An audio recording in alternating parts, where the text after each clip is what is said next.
So we have the real number line to start off with, and we have what is real numbers. So first we start with the naturals, and they're also called counting numbers. So they start with 1, 2, 3, and that's encompassing the whole numbers, which are 1, 2, 3, 4, 5, 6, but it also includes 0. And then in the bigger picture, we have the integers, so they're positive and negative whole numbers. And then we have the rationals, and they can be positive or negative, but they can be written in fraction form. So 2/3, or any decimal that actually can be written as a fraction. So these are decimals that either repeating decimals, like 1/3 is 0.33333, and it goes on forever. That's considered a rational number. The irrationals are those numbers that can't be, they're not repeating decimals, and they can't be written in fraction form. So pi is, we estimate it's 3.14, but we know that it goes on forever. And these square roots that aren't perfect squares, so square root of 2. So that makes up all the real numbers. The numbers that are not real are numbers like the square root of -10. It's not a real number. But that's a whole nother, it's a complex number. And that's a whole nother area, but we're not going to study those in this course. And then I just have it mapped out on the number line. So the origin, we can think of it just like we think about the origin when we're talking about the Cartesian plane. The origin starts at 0. Here it's 0, 0. And we move positive to the right, negative to the left. And I just have some of the integers on here, and also some other values. So here we have pi, which is approximately 3.14. So that goes on here. And we have some decimals and fractions. So we have 1 3/4 here. We have the decimal -0.2 here. And then also we have an irrational number here, negative square root of 8. The other thing that we have to talk about in this section is the interval notation. So I have things, all of them laid out, and this again is in your notes. So we have x is greater than a. So there's a parentheses where it's just greater than, versus down here where we have x is greater than or equal to a, and this is a hard bracket. The other way that these are written a lot of times that you probably have seen is open and closed circles. It's just for interval notation, they tend to write it this way. If the value is not included, sometimes it's used as a parenthesis, sometimes it's used as an open circle. So this would mean x is greater than a but not included. And then down here, instead of a bracket, it could also be a closed circle. And that closed circle means that that value of a is included in there. One thing that's really important is anytime we have infinities, so negative infinity or positive infinity up here, it just goes on forever. So when you do write interval notation, anytime you have an infinity, that's always going to be a parenthesis.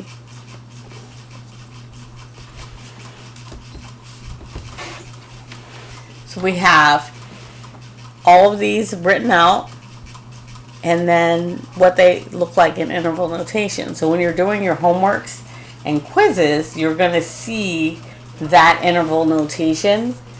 And so that's going to be really important to make sure that you can go between the inequalities and the interval notation, and also read this on the number line.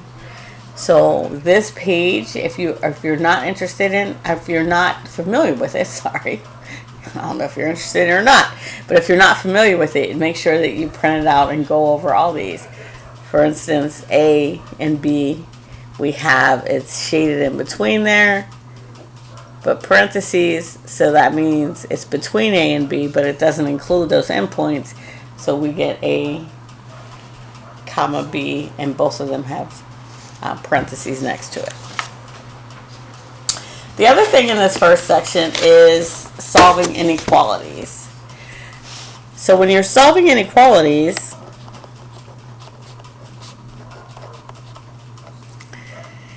you're going to solve them a lot the same way you solve equations. The difference is if you have to multiply or divide by a negative number, that flips the inequality.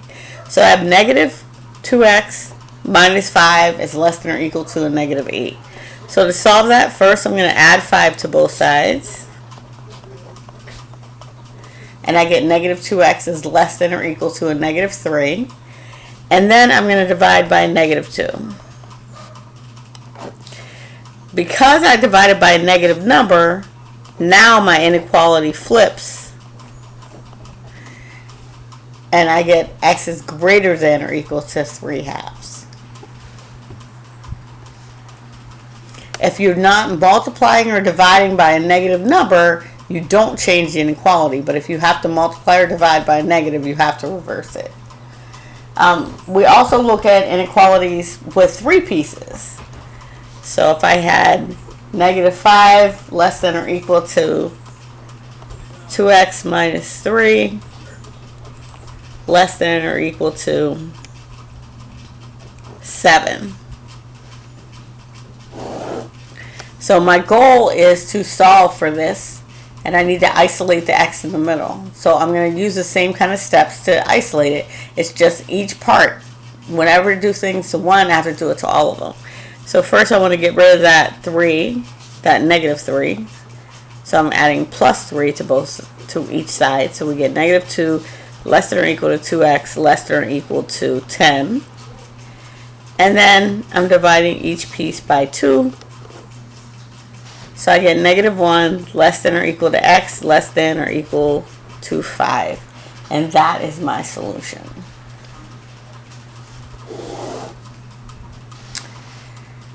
We also can have nonlinear inequalities. So if I have a quadratic,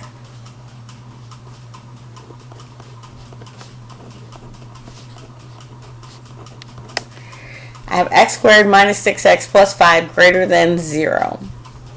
So first thing is, one side of an inequality has to be 0. If it's not 0, you have to move stuff over. This one already is, so I'm all set with that. And I have a quadratic, so I'm going to factor it. So x squared minus 6x plus 5 factors to x minus 1 times x minus 5. And for now, I'm just going to treat it as 0. And then I'll go back and deal with the inequality part in a second. But just making sure when I get my zeros, I know x minus 1 has to equal 0, x minus 5. So I get solutions of x equals 1 and x equals 5. So on my number line, I'm going to put 1 and 5. Now, let's go back to the inequality. I want it greater than 0. So therefore, it can't actually equal 1 or 5 because that would make it equal 0. So if it was greater than or equal to 0, then I could fill in the circles. But because this is just greater than, I can't. And now I'm just going to pick numbers in the interval to see when actually is it positive or negative. Greater than 0 means I'm looking for stuff that's positive. So I'm going to pick things in the interval. I'm going to pick 0 because it's in that interval. I'm going to pick 2 for this interval. I'm going to pick 6 for this interval. So when I plug in 0, I get negative 1 times negative 5, which will give me a positive value. When I pick 2, I get 1 times negative 3, which gives me a negative value. And when I pick 6, I get 5 times 1, which is a positive value. So because I'm looking for positive, my solution are x has to be less than 1 or x is greater than 5.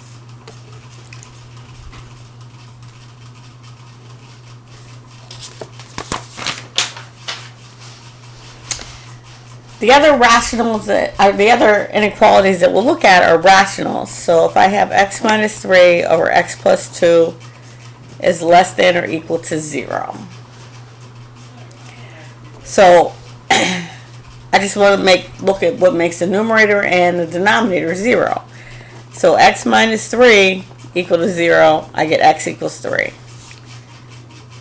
For x plus 2 equal to 0, I get x equals negative 2. Now, when I go to look at it on the number line, I'm going to put those values. It's okay for the numerator to be 0 because that just means it equals 0. So I can fill in this because it's less than or equal to 0. I can never have division by 0. So that negative 2 has to be an open circle. So that's where I'm starting.